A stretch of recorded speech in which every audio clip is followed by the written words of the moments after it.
And joining me now is NBC News international correspondent Matt Bradley in Tel Aviv, NBC News White House correspondent Vaughn Hillyard, and while we're at it, NBC News Chief Foreign Affairs correspondent Andrea Mitchell. Matt, we'll start with you. We want to warn our viewers that the images coming out of Gaza are graphic and difficult to watch, but what do we know about the situation there today? Yeah, Gabe, the nightmare that is the Gaza Strip is getting worse. We just heard earlier today from Palestinian health officials in Gaza, which is ruled by Hamas, that 14 people had died from malnutrition. 2 of them were children. Now, this adds to an already significant death toll for that particular category. Nearly 150 people have died from malnutrition, more than half of them children, in just the past couple of days or weeks. So this is a problem that is getting worse, despite the fact that we're now seeing a trickle of aid allowed into the Gaza Strip. The Israeli government over the weekend said that they were going to allow airdrops of aid, which we've already seen being done by the Jordanians and the United Arab Emirates. They're allowing truckloads, more than 100 so far, into the Gaza Strip by land, which is, according to aid agencies and advocacy groups, the preferred method of getting aid to the people of the Gaza Strip. They've also instituted 10-hour pauses of fighting during the day to allow for the safe distribution of this aid. And this is pauses that are kind of rotating throughout the Gaza Strip in the major populated areas. And so we are seeing a lightening of, or sort of a loosening of the restrictions on the distribution of aid. It is a significant loosening because those restrictions were very, very tough. But according to aid agencies, it isn't nearly enough. Despite all this, despite the images that you're seeing on your television screen, Prime Minister Benjamin Netanyahu has said once again yesterday that there is no famine in the Gaza Strip. He called that a bold-faced lie. Well, today we heard from President Trump. He was speaking in Scotland to reporters, and he said that there is. He said you can't fake these images. Now, that is an interesting political wrinkle because it was only a couple of weeks ago, right after President Trump decided to weigh in on Israel's attacks against Iran, that it looked as though these two men were really close friends. They were enjoying some kind of honeymoon. Now it looks as though they are disagreeing on this particular issue. Now, we don't know what that means behind closed doors quite yet.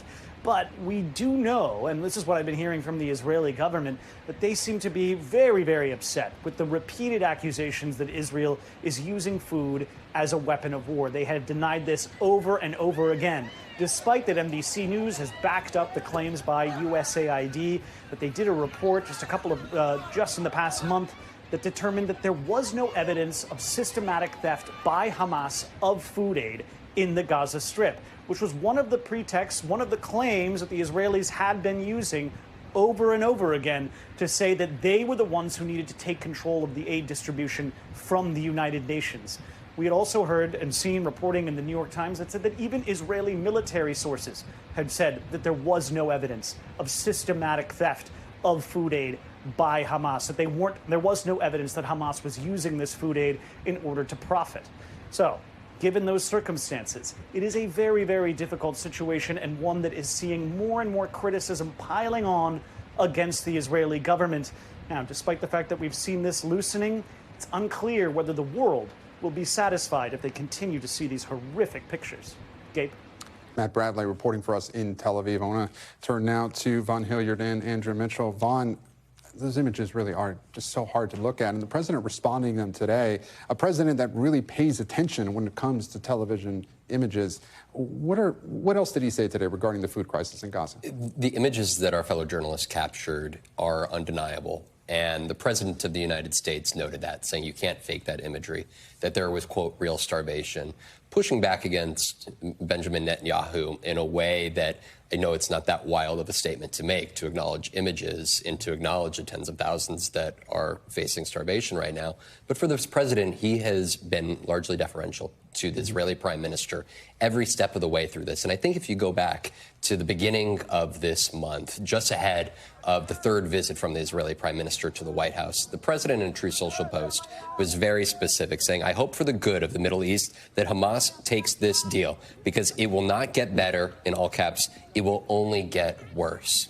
That is a statement 1 month in, that is reality right now. Andrea, I want you to pull back the curtain a little bit on what's going on domestically inside Israel. Will these comments by the president, will that do anything to push Netanyahu to perhaps take this humanitarian crisis more seriously? Or does he have his own things to worry about that this really won't make much of a difference? Well, domestically, he cares mostly about keeping those two very far-right members of his coalition together, and they are his two national security top advisors, Ben Gvir and Smotrich. And that is driving his policy, because without them, he doesn't have a government. And without a government, he loses power. And he will obviously, and is obviously, reacting to the outrage around the world, but most particularly from the United States. The president's statements today are a 180 flip from everything that the Secretary of State and the State Department have been saying. They have been furiously criticizing and pushing back against all of our questions about the starvation, the humanitarian crisis, and saying, look at all the meals, 90 million meals in the last 4 months by this Gaza Humanitarian Foundation, which is a U.S.-Israeli foundation. It was supposedly a nonprofit, but $30 million were put in by the U.S. government in recent months. And 90 million meals for 2 million people who have multiple children, and they're only in 4 locations in the south of Israel, rather than the 400 locations with truckloads of food that the World Food Program. So I would really point you to what Lindsey Graham said, notably on Meet the Press, just yesterday, to Kristen Welker, who said that he had spoken to Cindy McCain, the head of the World Food Program.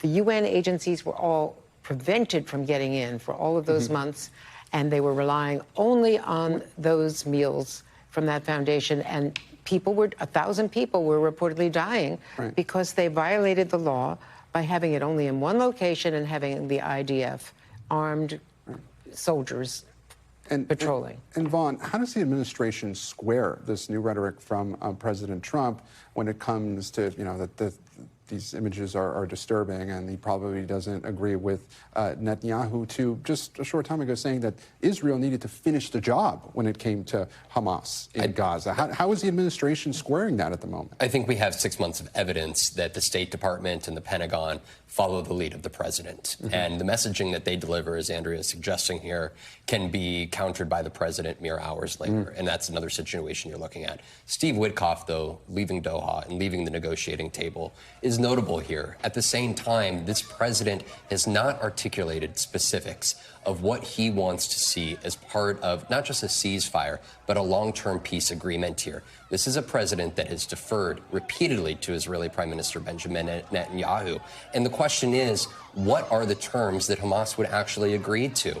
Because when the president just 2 weeks ago in the White House next to Benjamin Netanyahu was asked about his thoughts about a potential two-state solution, the president kicked it over to Benjamin Netanyahu, who said that there would be no Palestinian state unless Israeli security forces were overseeing it, which, of course, Hamas would not agree to under any circumstances. And what Netanyahu has said is that there won't be a two-state solution, that his country does not support it, and he's correct about that. There is opposition to that. And just today, the United Nations held a meeting, a General Assembly meeting, and the Secretary General put out a statement and said, you know, to the General Assembly that the two-state solution is the only acceptable, internationally agreeable, peaceful solution. So that is the non-starter. But what is really changed is that President Trump has reacted to these pictures that look like Biafra. They're hideous pictures, heartbreaking pictures. And only in the last 24 hours, Netanyahu said there is no starvation, which is denying the visual reality. And as you pointed out, he's facing his own domestic realities there. Talking about moving forward, I want to play something that the president said today about his message to Prime Minister Netanyahu. Let's listen. We get a lot out, and now possibly the fight will have to be a little bit different, but they have totally changed now. They don't want to give hostages. Very unfair. You have 20 living people. In this case, living. You have many dead people, too, that they want to get a long time as well. Yeah, they have 20 living people. And I told Israel, I told Bibi that you're going to have to now maybe do it a different way. Well, a different way? How do you interpret that? That means military action. And the hostage families, especially the American families, there are at least two with remains, with children, with sons there. They're desperate to get them out. There are 20 living hostages, Israeli hostages, that the president referred to. They don't want military action because they think it jeopardizes the possibility of getting their loved ones out. But that's the conundrum, because Hamas is impossible to negotiate with, according to all reports. Hamas no longer has leaders because they've been assassinated. Right. There's no longer anyone communicating. Right. And they are holding out now, I was told by people close to the negotiation, for a non-starter, for substituting the Palestinian prisoners that are supposed to be released for the ceasefire deal with people who were active murderers from the October 7th massacre. So Hamas is not negotiating. They're correct about that. And Israel is refusing to make concessions. And it's a standoff, and the only option seems to be military, which is potentially another disaster. And a disturbing standoff while we continue to see those. The president has consistently sort of had a hands-off approach on this. Go back to February. He said there would be no U.S. soldiers in Gaza, effectively turning... No, it'll be IDF action. Right. Vaughn, Hillyard, Andrea Mitchell, we thank you so much for your time, both. Joining me now is Ciaran Donnelly, Senior Vice President for Crisis Response, Recovery and Development at the International Rescue Committee. Sir, thank you so much for joining us here on Meet the Press Now. What are you hearing from your teams on the ground in Gaza? It's an absolutely unspeakable and desperate situation on the ground. We have staff on the ground who've been working there for many, many months, providing critical nutrition and medical and water supplies to displaced and affected populations. They've been telling us that they themselves have run out of food. Some of them are skipping meals, only eating every few days. They're subsisting on what little they're able to get. Often it's some watery lentil soup or a few bites of bread. And many of them are parents, and they're prioritizing feeding their kids with whatever they can find, making it even harder for them to sustain themselves. They're describing communities that are absolutely desperate, who come knocking on their doors because they know they work for an aid organization, asking for any support. It's an unspeakable catastrophe that's unfolding on the ground. How effective are these airdrops that have been underway? Airdrops, your reporter described them as a last resort, and that's really the case. Airdrops should be a last resort only when there's no way to physically access a place where people are in need of assistance. That's not the case in Gaza today. Airdrops are expensive. They can only deliver a limited quantity of supplies, and very often not the supplies that are needed. We heard descriptions of flour and baby formula, things that require fuel and firewood and safe water to be able to effectively prepare for people. That's not enough. It's not the right kind of assistance. The solution is right in front of us. United Nations agencies and international humanitarian organizations like the IRC have the capacity on the ground to scale up and to reach people rapidly, and not just with food assistance, but with specialized malnutrition treatment, with medical care. That capacity exists on the ground and can provide the assurance around aid getting directly to civilians who need it most. What we really need is a focus on enabling that kind of scale up. Ciaran, Israel is saying that some aid is getting into Gaza, but the UN and other aid groups are failing to distribute it. How do you respond to that? So limited amounts of aid are being allowed in, very limited, and they're subject to blockages and interference on multiple levels. First is getting the aid across the border itself is subject to approvals that are often hard to navigate and change at the last minute. The things that are approved to go in are limited and restricted as well. Once aid gets into Gaza, agencies then require another layer of approvals to be able to pick it up, to distribute it. And that's subject as well to the situation on the ground being safe enough, both for aid workers to be able to access it and for civilians to be able to travel to distribution points to be able to pick it up. So we've got administrative and bureaucratic impediments imposed by the Israeli authorities, but we also have the reality of operating in a war zone, which makes it very, very difficult to get around. It's not for a lack of capacity, and it's not for a lack of will or intentionality from the UN and NGOs on the ground. It really is the conditions imposed upon us that make it next to impossible to reach the scale that's needed. Well, looking forward, the president said today that the U.S. would be setting up some sort of food centers in Gaza to help with the distribution of aid. What does that need to look like for it to be effective?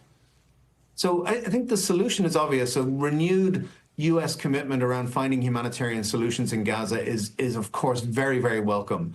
That needs to lean into enabling the work of established organizations on the ground. We don't have the time, and people in Gaza don't have the luxury of time to set up a new system of distribution points. The World Food Programme, UN agencies, humanitarian NGOs like the IRC have the capacity to do that. So the US government leaning in to enable our work with direct support, but also with influence over Israeli authorities to remove the impediments and create safe conditions on the ground for aid agencies to operate is really what we'd like to see going forward. Ciaran, Donnelly, we thank you so much for your time. Thank you. We thank you for watching, and remember, stay updated on breaking news and top stories on the NBC News app or watch live on our YouTube channel.